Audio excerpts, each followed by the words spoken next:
I think we were 26,600 plus people, had almost 27,000 people have gone through and read prior presentations, and we are now videotaping. If you haven't had a chance, you can go to the archive page and it'll give you a link off to watch the previous two presentations in, well, they're sort of in an archive format. I'll be kind about that. I wouldn't say they're professionally done. We turn the tape on, we just let it run. But you can get the full words and everything, and you can actually put the presentation up in a separate window, let the words run in the background, and kind of follow through, so it's pretty good that way. Hopefully we'll have this presentation up in about a week or so. And now I'd like to introduce the speaker, the man standing next to me. I've known this guy since 1995, but that's only about an inch and a half out of his yardstick of experience with the internet. He goes way, way back. He is truly an internet pioneer.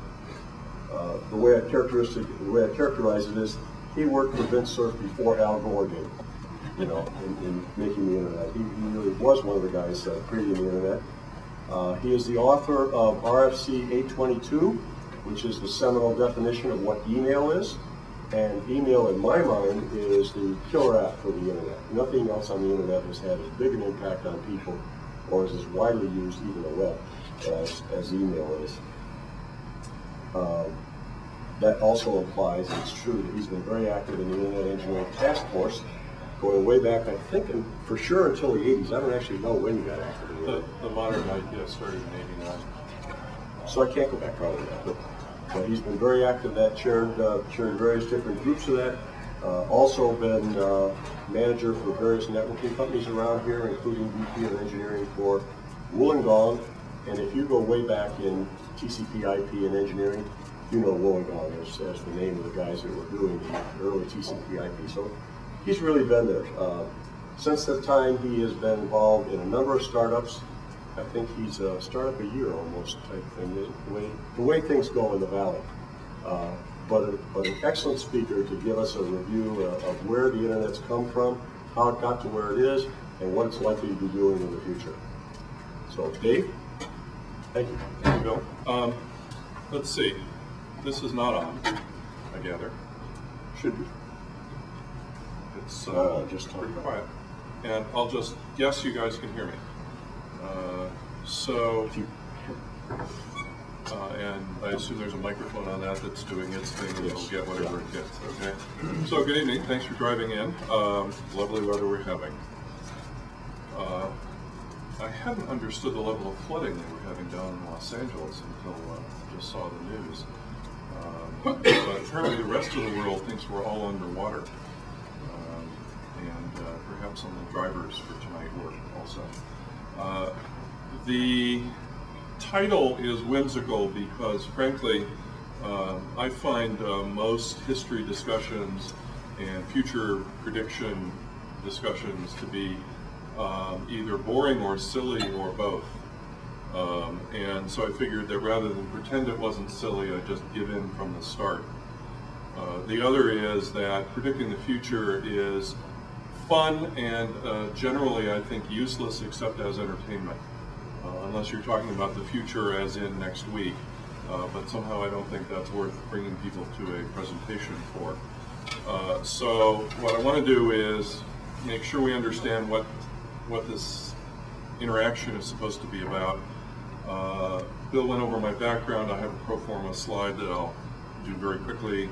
And then the next three bullets are not really so much in order as the kinds of things that I'd like us to take a look at, which is some of the things that have happened in the past, where it's not so much interesting what happened when, as much as what kinds of things were happening and in what sequences, and what kind of space was between them and who did them. These turn out, I think, to be far more interesting than particular milestones of internet capability. And that's where the analysis comes in, is trying to understand what prompted these changes, and from that, perhaps take a look at what sorts of things might happen. So I just said what this is about. if you discover that a particular assertion I make is factually incorrect, especially if it's about time, don't be surprised. I made a point of not trying to do research on this, so I called from my memory. And I'm old enough now where that's a particularly dangerous thing to do. My reason for choosing to do it is the frame of reference of time is what I'm really interested in, rather than giving you a textbook kind of accuracy for the specific day, year, and month. I already said that. So, Brandenburg networking. I think there's not much that Bill did not cover. The only thing I'd want to emphasize is that most of my work has been in email or email-related activities, except for a number of years I actually did earn my living running TCP stack development. And so for about the first 10 years of my career, I was in the research community, mostly doing applications and documentation and user stuff, and keeping away from the lower layers with a fairly arrogant attitude that give me a pipe that's reliably sending bits and I'll do the interesting stuff. And that came back to bite just under 10 years later, when I actually had to do TCP/IP stacks and get into the lower layers, and in addition get into some network management activities. At one point at Wollongong, we had somebody from Wollongong participating in each and every one of the network management standards activities. There was a huge war going on between the OSI CMIP standard and an emerging IETF standard, which came to be SNMP, which is now the standard. And we had people either in charge of documenting the standard or running the working groups for all of the related activities on both sides. And that led to one of the industry magazines writing an article that said that we were, that Wollongong was the industry leader for vendor-independent network management. And that was pretty cool, except we didn't have any network management product work. We were just being nice guys in the standards. I looked at that and I said, this is a marketing opportunity that's too good to pass up. So we went out and got a version of some freeware that was available from one of the NSFNet regionals called NiserNet, later became PSI, and started a workstation project, just because if we had this wonderful market position, we'd probably be able to make some money selling it. What I discovered then, as I had experienced before and far too often have discovered since, is that having a really good product isn't enough if your marketing department hasn't a clue how to sell it. And so we had a layoff not all that long afterwards. We had a really good product. Had a layoff not all that long afterwards, and I had to figure out where to cut. And the president of the company said, well, we don't know how to sell all this network management stuff. So that decided where the cuts were made, in spite of how good the work was. That's a topic that I suspect people are a little familiar with just now. So what do I do? Bill covered that. I don't think I need to go into it a whole lot more. My comment about marketing is that I've been increasingly discovering that building technology is a lot of fun, but it's not the most useful thing to do. And the reason is that no matter how good the technology is, if nobody knows how to sell it, if no customers understand why they should buy it, they don't. So we're going to spend some time on this slide, and I would like to encourage folks to interact. You may not have noticed on the agenda slide it said what we will discuss. This is a small group. This is really an informal topic. It will be way better if we chat about things. So if you have questions, reactions, corrections, dive in. And I think we'll all have a better time of it.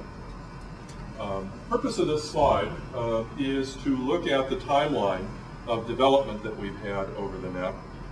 And I'm starting with bandwidth because that's essential and not in the least interesting. We can't do without it, and we shouldn't be too excited about it.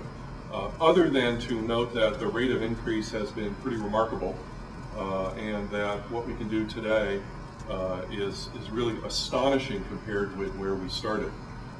The original ARPANET in 1970 was a 56 kilobit backbone everywhere. It was intentionally the same bandwidth everywhere so they wouldn't have to get into any of the differential performance. Later on, variable or mixed speeds were allowed in the net, but that was probably 10 years later.